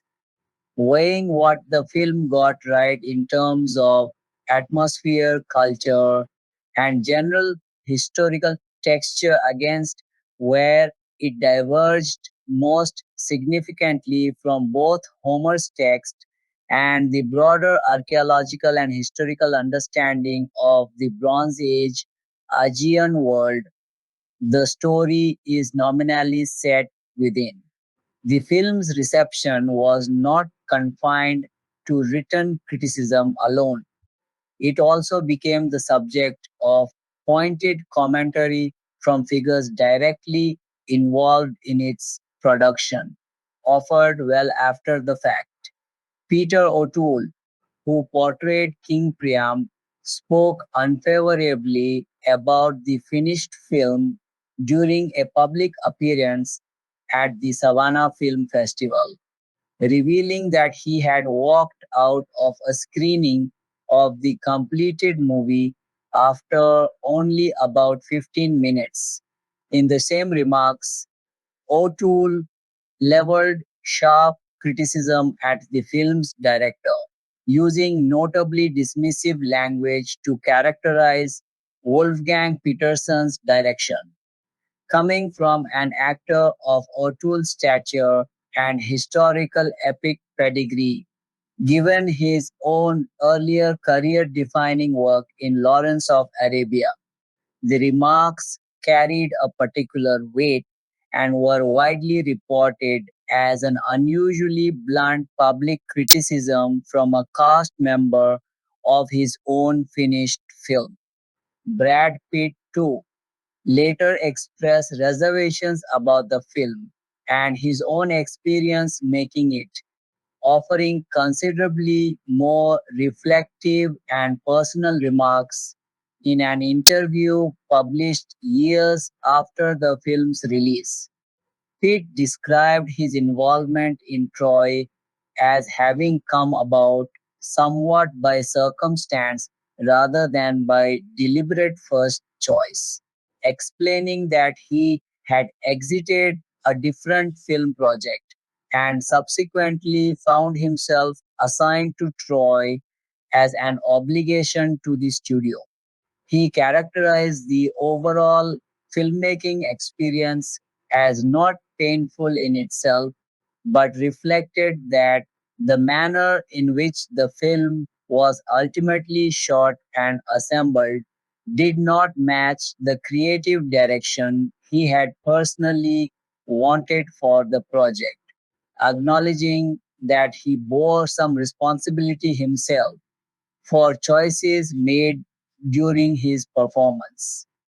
Pitt specifically described feeling unable to escape being positioned at the visual center of nearly every shot he appeared in, a sensation he found frustrating and creatively stifling, attributing part of his discomfort to the influence of his prior collaborations with director David Fincher, whose filmmaking approach, Pitt implied, offered a different, less conventionally heroic visual treatment of his performances. Pitt was careful to note that his criticism was not intended as a broader condemnation of Peterson as a filmmaker, explicitly praising Peterson's earlier film Das Boot as one of the finest films ever made, but suggested that somewhere in the process of making Troy, the film had become, in his assessment, a more straightforwardly commercial product than the material perhaps warranted, one built around conventional, unambiguous hero shots. Rather than the sense of ambiguity or mystery, he seemed to feel a story of this scale and moral complexity could have supported. Screenwriter David Benioff, for his part, faced targeted criticism of his own regarding the fundamental scope of the adaptation he had written. Criticism that persisted and, if anything, intensified in later years. Once Benioff became widely known as one of the creators of the television series Game of Thrones, a success that brought renewed attention back to his earlier film work. Detractors argued that Benioff had taken on an unmanageably large amount of narrative material by attempting to compress the entire chronology of the Trojan War, spanning roughly a decade of legendary conflict, into a single feature length screenplay, rather than focusing more narrowly, as the Iliad itself does, on a shorter and more dramatically contained slice of that broader conflict. Benioff, however, indicated in interviews that he had gone into the project fully aware of this particular challenge rather than having stumbled into it unknowingly. In remarks given to the journal Creative Screenwriting, quoted in an article by actor and writer David Goldsmith, Benioff explained his reasoning directly. He described the screenplay as covering the Trojan War in its complete entirety, in contrast to the Iliad, which by his account represents only a single fragment of that larger conflict.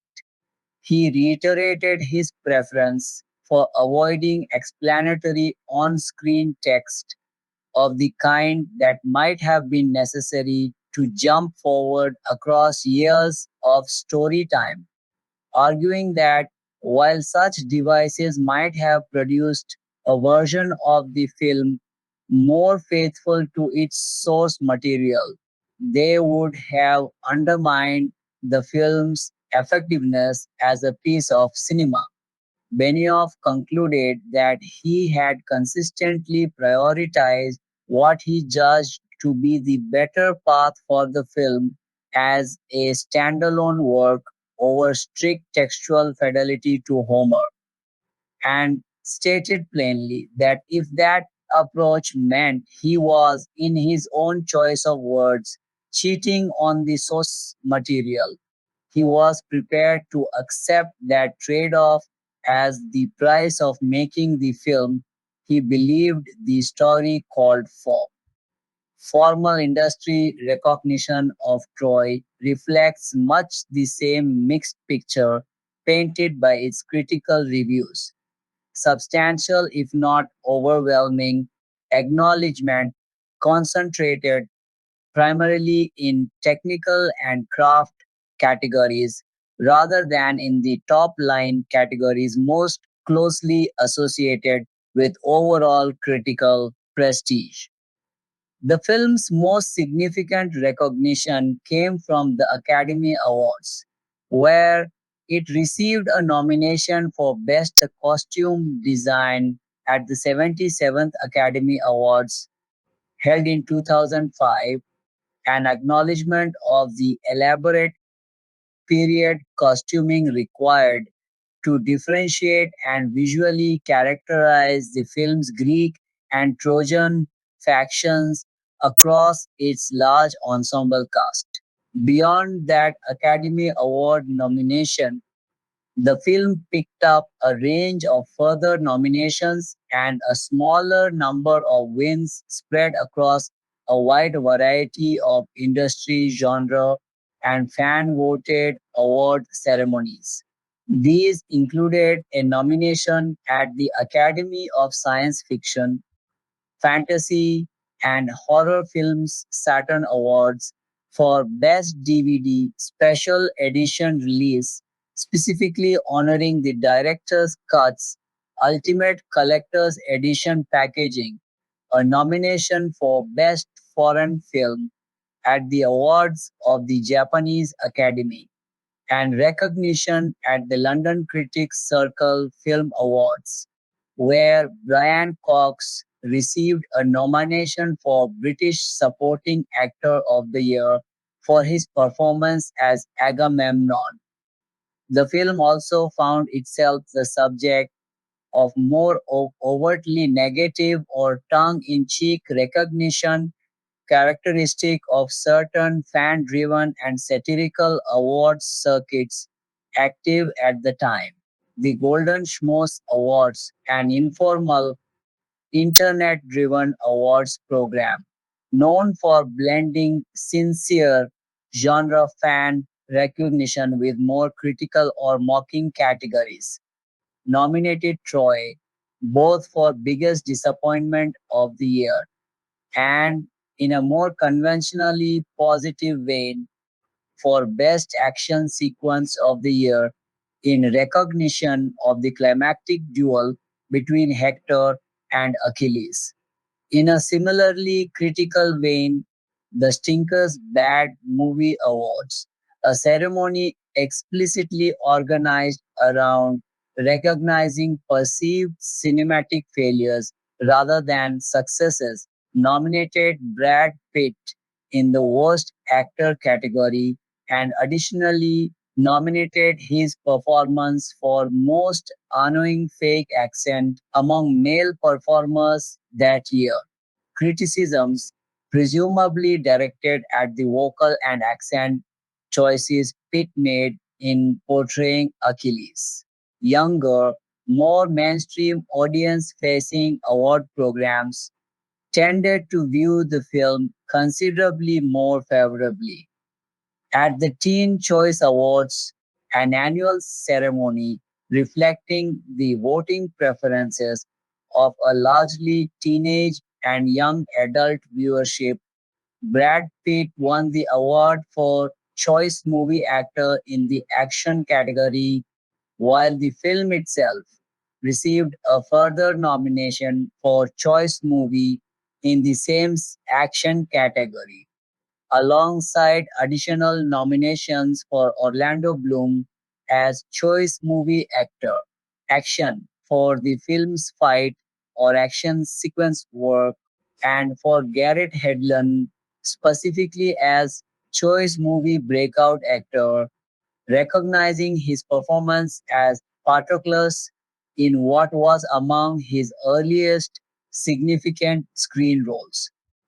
The MTV Movie Awards similarly recognized the film with nominations in categories reflecting that ceremony's own genre-focused, spectacle-oriented sensibility, nominating Brad Pitt for Best Male Performance and jointly nominating Pitt and Eric Bana for Best Fight, an acknowledgement of the climactic hand-to-hand duel between Achilles and Hector that had already drawn separate recognition elsewhere as one of the film's most memorable and technically accomplished set pieces.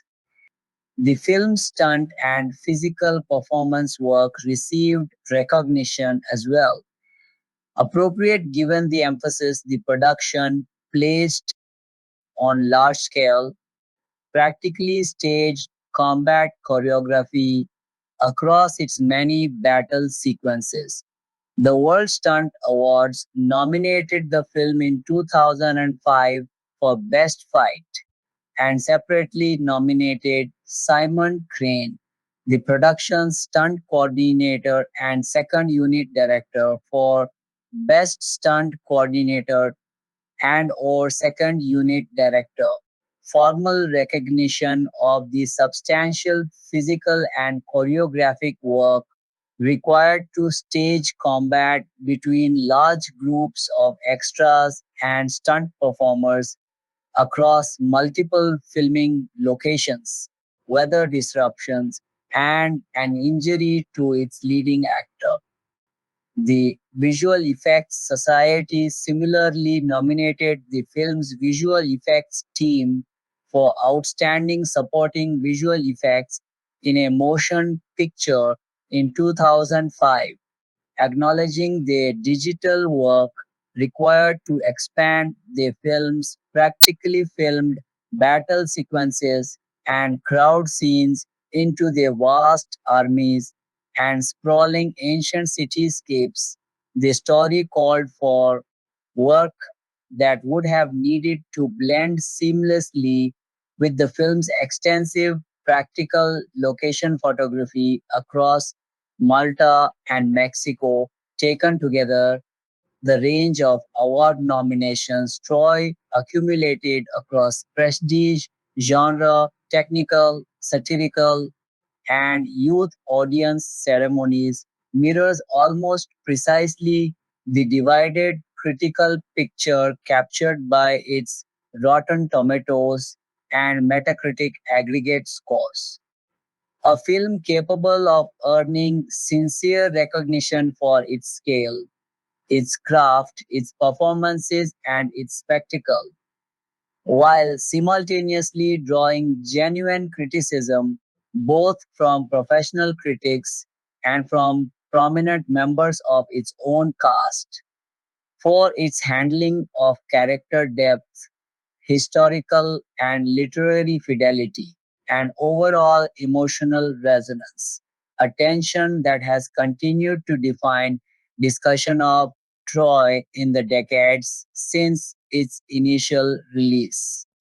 This split character to the film's reputation, part respected spectacle and part cautionary tale about adapting canonical literature for mass audiences, has proven durable over time rather than settling firmly in one direction or the other. On one hand, the film's box office performance, its accumulation of technical and craft nominations, and the more favorable critical reassessment given to its directors cut all point toward a work that, whatever its shortcomings, succeeded in delivering the large scale, visually impressive historical spectacle it set out to make, one substantial enough in its ambitions to draw comparisons to the classic sword and sandal epics of earlier film eras, even as it updated their visual language with contemporary digital effects and choreography. On the other hand, the persistent criticism voiced by classicists, cultural commentators, and even members of the film's own principal cast, including its screenwriter's own frank acknowledgement of the liberties he took with Homer, points toward an equally persistent set of reservations about whether a story of this mythological and literary stature can be fully honored within the commercial constraints of a single mainstream feature film. Discussion of Troy in retrospective film writing, academic treatments of classical reception in cinema, and ordinary fan commentary alike has tended to return again and again to this same fundamental tension between spectacle and fidelity, a tension the film itself never fully resolves, but which has arguably kept it a subject of ongoing conversation well beyond what a more straightforwardly successful or unsuccessful production might have generated. Brad Pitt sails into history and legend as Achilles in the misunderstood Troy director Wolfgang Peterson cast. Brad Pitt, Achilles, Eric Bana, Hector, Orlando Bloom, Paris, Diane Kruger, Helen, Brian Cox, Peter O'Toole, Priam, Rose Byrne, Briseis, Saffron Burrows, Andromache, Brendan Gleeson, Menelaus, Sean Bean, Odysseus Julian Glover Triopus, James Cosmo, Glaucus, John Shrapnel Nestor, Julie Christie, Thetis, Garrett Hedlund, Patroclus, Vincent Regan, Eudorus, Nigel Terry, Archeptolemus, Trevor Eve Valier, Tyler Main, Ajax version control. Some films are just vastly superior as director's cuts. Troy is one. The longer cut of Troy, I can assure you, is a richer, deeper, more enjoyable film. So watch that one. I am also spoiling the Iliad. for those who worry about such things. When I was younger, I loved the Greek myths. I had 2 or 3 books of them and I read them over and over again. I practically grew up knowing the whole story of the siege of Troy in intimate detail. This helped feed my love for sweeping epic films with big casts, spectacle, and themes. So it probably won't surprise you to hear I love Troy, that I've seen it dozens of times. It's the film I wish had existed when I was a kid because I would have watched it again and again.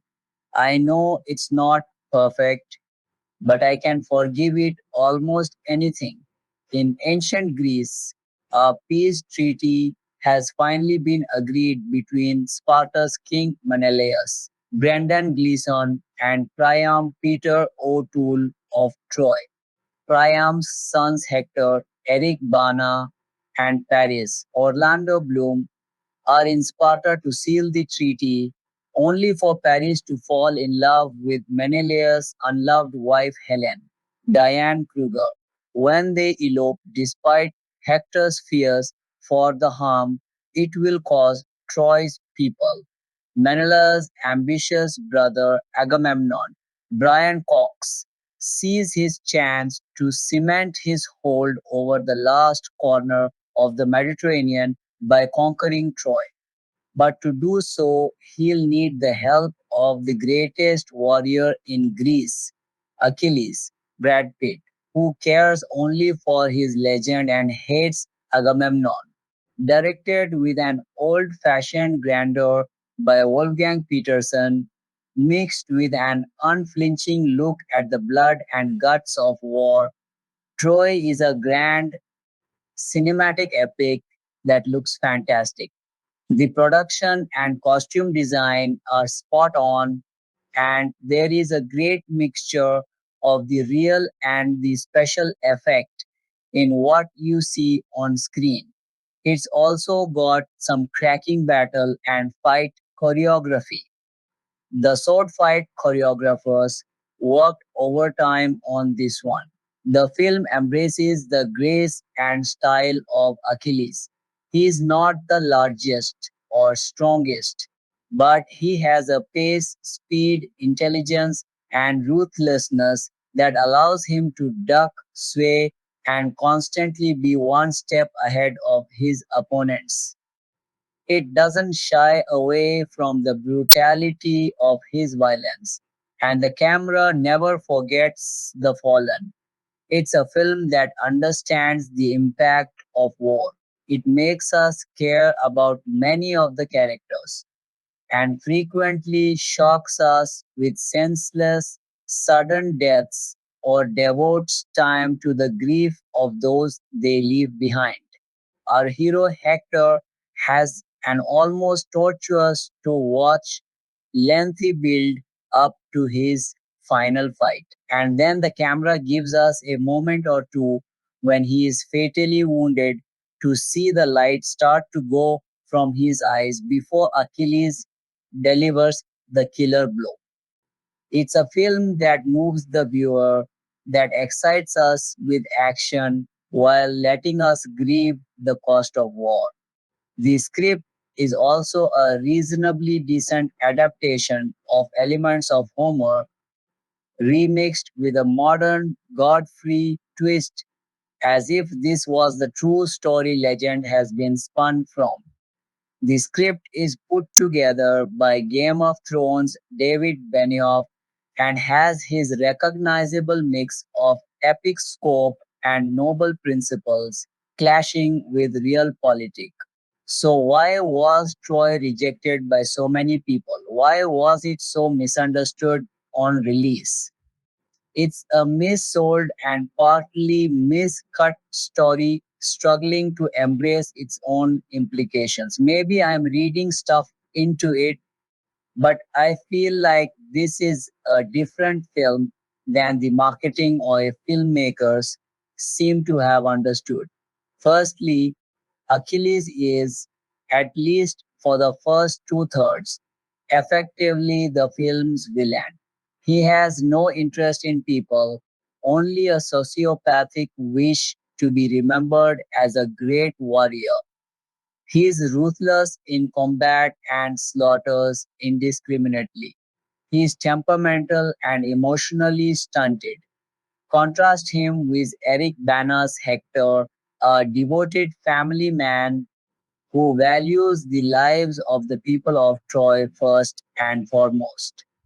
Hector is effectively reimagined from the source material as a very modern man, the audience surrogate, the hero we can relate to, compared to the greedy rapacious Greeks. The struggle the film has is its biggest star plays Achilles, and it doesn't want to compromise his box office appeal.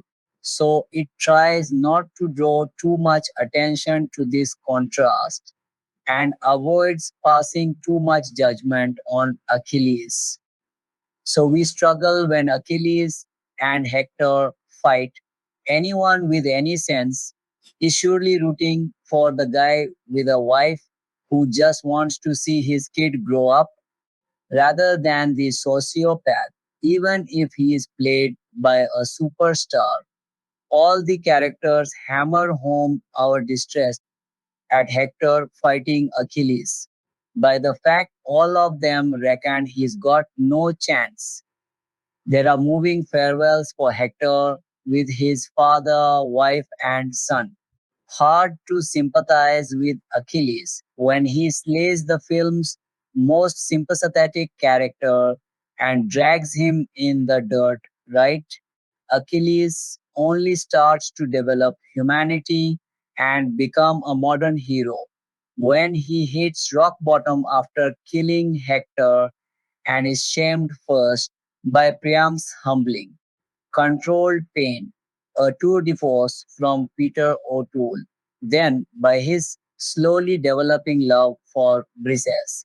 From this point, Achilles fights specifically to protect others and finally puts aside his longing for immortal fame to try and save Briseis from the slaughter of the sack of Troy.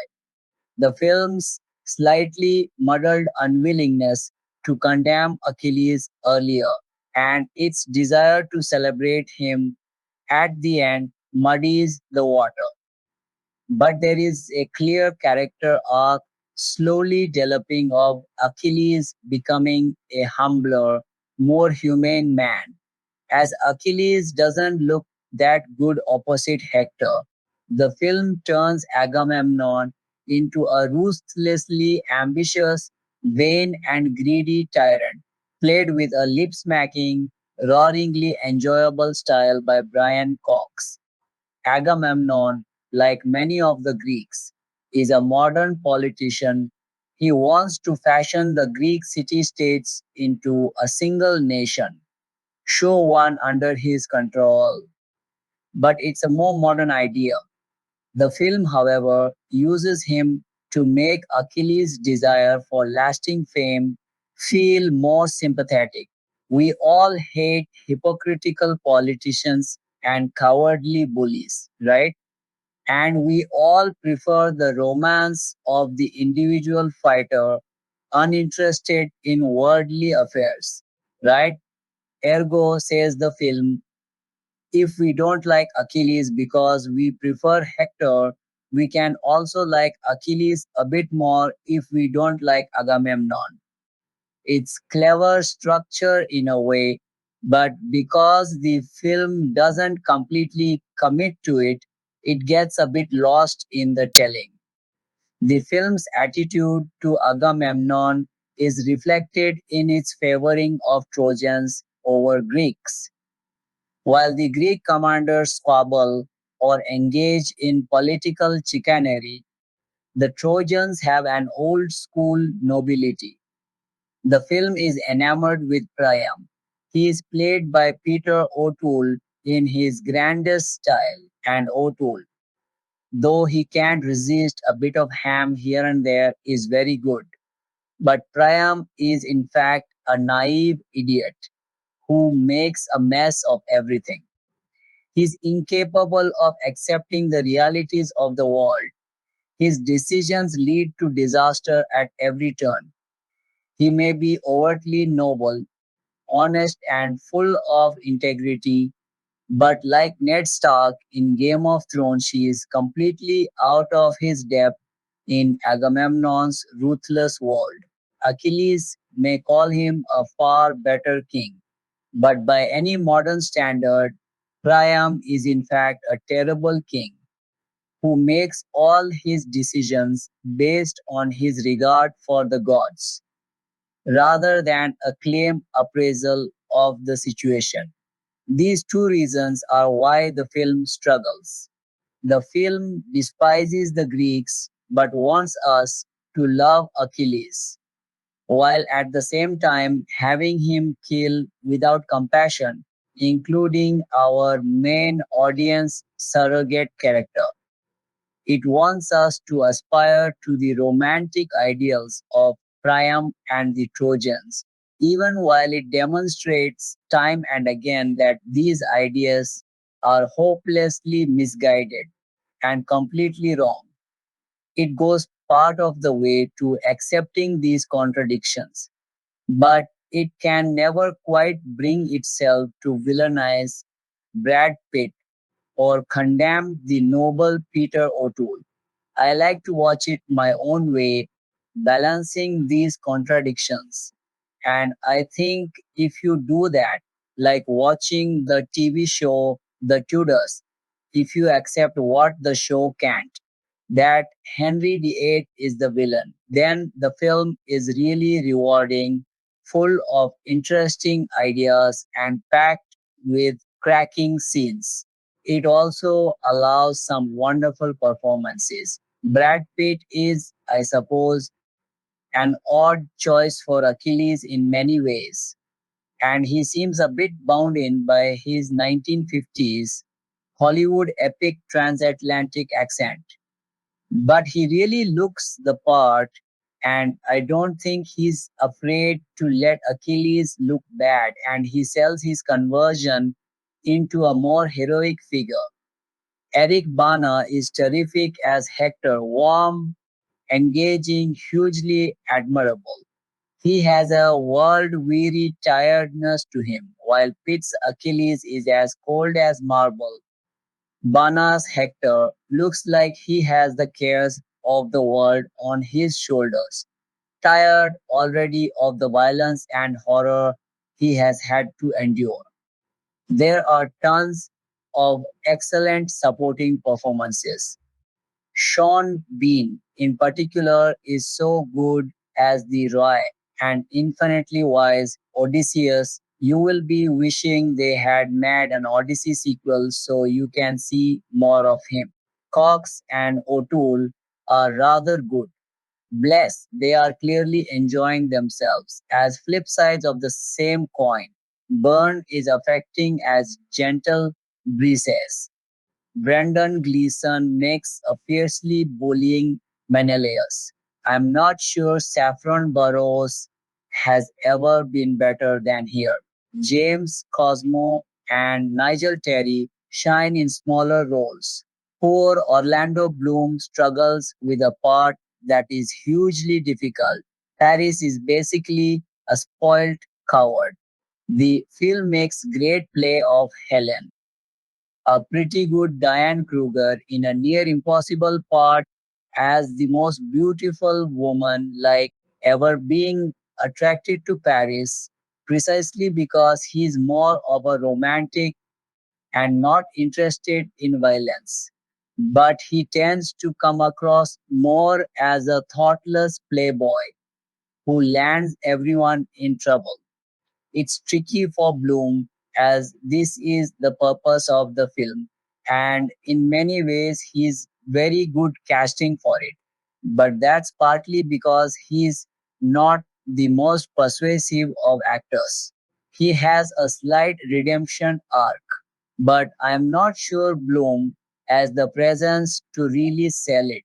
I can't believe how much I've actually written about this. But For all its faults and its confused structure, I actually rather deeply love it. Maybe it's tied in too much with my love for Greek myths. Maybe I love these all star character actor epics. But I think it's a film that puts a lot at stake for its characters and really makes you invest in them, and that draws some fine performances from its cast and frames them all in a brilliant vista. Is crammed with some terrific scenes. It never fails to entertain me. It's almost a go to film. I've seen it dozens of times and yet it never tires for me. I love it. In many ways, it's one of my filmic, forgive me, Achilles heels. The 2004 epic Troy starring Brad Pitt, Eric Bana, and Orlando Bloom presents part of the epic tale of the siege of Troy, as presented in Homer's Iliad and Odyssey in a dramatized form, and the production of the film took some historical liberties to make the movie. These historical liberties are known as anachronisms, placing something into the story that historically does not belong to the time period in which the story takes place. The events of the siege of Troy would have happened sometime around 1100 BC during the Mycenaean era of the Bronze Age. Coins on the eyes of the dead for the toll. Not only did the ancient Greeks not put coins on the eyes of the dead, they were placed in the mouth. They did not even have coins. The earliest known coins are the Fans coins from the mid 600s BC, discovered in the ruins of the Temple of Artemis at Ephesus. Other early coins were from Lydia, a kingdom in what is now Turkey. In the 600s BC, Lydians produced a coin made of a natural gold-silver alloy known as electrum. While we do not know whether or not these were the earliest coins made, it is unlikely that coins were produced much earlier than this period, over 5 centuries after the events at Troy. Iron weapons and armor. The iron weapons wielded by the warriors in the movie were unlikely to have been used at the siege of Troy. While the events of the move happened near the end of the Bronze Age, iron was still rare in its usage in weaponry, particularly among the common soldiers. Iron requires higher temperatures than copper and tin, which, when combined, produces bronze to smelt. And iron ore was still not yet as common as copper and tin. Homer's Iliad even shows how iron was a prize in the funeral games for Patroclus. For the funeral games, he brought out prizes from the ships, cauldrons and tripods, horses, mules, and fine head of cattle, grey iron, and well girdled women. Iliad Book 23. The style of weapons and armor in the movie were also several hundred years out of date. Much of the movie used armor and weapons from the classical period of the 400s BC instead of Bronze Age era weapons and armor. The crested helmets and large shields, particularly, were not in use at the time of Troy. Horses in combat. During the Trojan War, were horses actually used in combat during the Trojan War? Yes, but not in the way commonly portrayed because of one invention that was 600 years or more out of date, the stirrup. Saddles for horses were a relatively new invention by the time of the Trojan War, as horses were used primarily to pull chariots, not for riding. The stirrup, invented in Asia probably no earlier than 500 BC, and even then was a toe stirrup, did not even arrive in Europe until maybe 500 CE, almost 1000 years after the events of the Trojan War. The earliest stirrups were also not used for riding, but likely for just mounting onto the horse. Stirrup usage as a combat advantage, allowing a rider more stability on a horse, developed even later. The 2004 film Troy focuses on the violent aftermath of Helen's escape to Troy, but never reveals what happened to her after Paris was killed and the city was sacked by the Greeks. Troy is loosely based on Homer's epic poem, The Iliad, which narrates the quarrel between Achilles, Brad Pitt, and Agamemnon, Brian Cox, in the final weeks of the 10-year Trojan War. After Paris, Orlando Bloom falls in love with the married Helen of Sparta, Diane Kruger.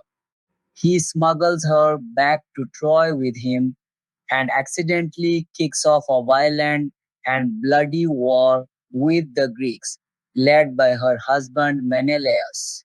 Helen is a central figure in Troy and the Trojan War.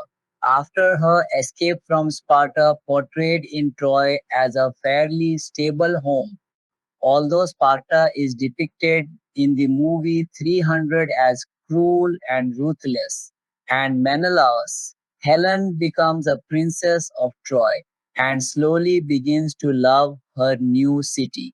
Troy ends with Helen and her new sister in law Andromache helping the Trojans escape through tunnels beneath the city, and seems to imply that Helen stays with the Trojans afterward.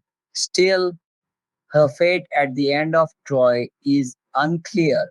So, what actually happened to Helen after the Trojan War? The most definitive account of Helen's fate is in Homer's poem The Odyssey, which reveals that she returned to Sparta and reunited with Menelaus. In both the Iliad and the Odyssey, Homer leaves it ambiguous as to whether Helen went to Troy willingly or if she was abducted. But when she reappears in the Odyssey, she seems happy to have returned home with her husband. Homer's account of Helen's fate shows her to be an older and wiser queen of Sparta, and that she had a peaceful reconciliation with Menelaus after her betrayal. However, Helen's fate varies in other accounts in Greek mythology. While Homer definitively shows her returning to Sparta, the Euripides tragedy, the Trojan woman, depicts Helen as returning to Greece to face a death sentence. Troy shows Helen growing closer to Andromache and the other women in Troy, but the Trojan women shows her as being shunned by them. Another variation of Helen's fate shows up in Euripides' Orestes, which claims that Helen was rescued by the god Apollo immediately after the fall of Troy and was taken to Mount Olympus. Troy is only loosely based on the Iliad and restructures the events of the Trojan War to make the movie more entertaining and bombastic. Troy depicts Helen as a love-struck young woman who came with Paris willingly and leaves her fate unknown, although implying that she stays with the Trojans after helping them escape the city. Although most Greek mythology shows Helen eventually returning to Greece one way or another, the Helen depicted in Troy seems to be embarking on a whole new adventure. The 2004 film Troy focuses on the violent aftermath of Helen's escape to Troy, but never reveals what happened to her after Paris was killed and the city was sacked by the Greeks. Troy is loosely based on Homer's epic poem The Iliad, which narrates the quarrel between Achilles, Brad Pitt, and Agamemnon, Brian Cox, in the final weeks of the 10-year Trojan War. After Paris, Orlando Bloom falls in love with the married Helen of Sparta, Diane Kruger. He smuggles her back to Troy with him and accidentally kicks off a violent and bloody war with the Greeks, led by her husband Menelaus. Helen is a central figure in Troy and the Trojan War. After her escape from Sparta, portrayed in Troy as a fairly stable home, although Sparta is depicted in the movie 300 as cruel and ruthless, and Menelaus, Helen becomes a princess of Troy and slowly begins to love her new city. Troy ends with Helen and her new sister-in-law Andromache helping the Trojans escape through tunnels beneath the city and seems to imply that Helen stays with the Trojans afterward. Still, her fate at the end of Troy is unclear. So, what actually happened to Helen after the Trojan War? The most definitive account of Helen's fate is in Homer's poem The Odyssey, which reveals that she returned to Sparta and reunited with Menelaus. In both the Iliad and the Odyssey, Homer leaves it ambiguous as to whether Helen went to Troy willingly or if she was abducted. But when she reappears in the Odyssey, she seems happy to have returned home with her husband. Homer's account of Helen's fate shows her to be an older and wiser queen of Sparta and that she had a peaceful reconciliation with Menelaus after her betrayal. However, Helen's fate varies in other accounts in Greek mythology. While Homer definitively shows her returning to Sparta, the Euripides tragedy, The Trojan Women, depicts Helen as returning to Greece to face a death sentence. Troy shows Helen growing closer to Andromache and the other women in Troy, but the Trojan women shows her as being shunned by them. Another variation of Helen's fate shows up in Euripides' Orestes, which claims that Helen was rescued by the god Apollo immediately after the fall of Troy and was taken to Mount Olympus. Troy is only loosely based on the Iliad and restructures the events of the Trojan War to make the movie more entertaining and bombastic. Troy depicts Helen as a love struck young woman who came with Paris willingly and leaves her fate unknown, although implying that she stays with the Trojans after helping them escape the city. Although most Greek mythology shows Helen eventually returning to Greece one way or another, the Helen depicted in Troy seems to be embarking on a whole new adventure,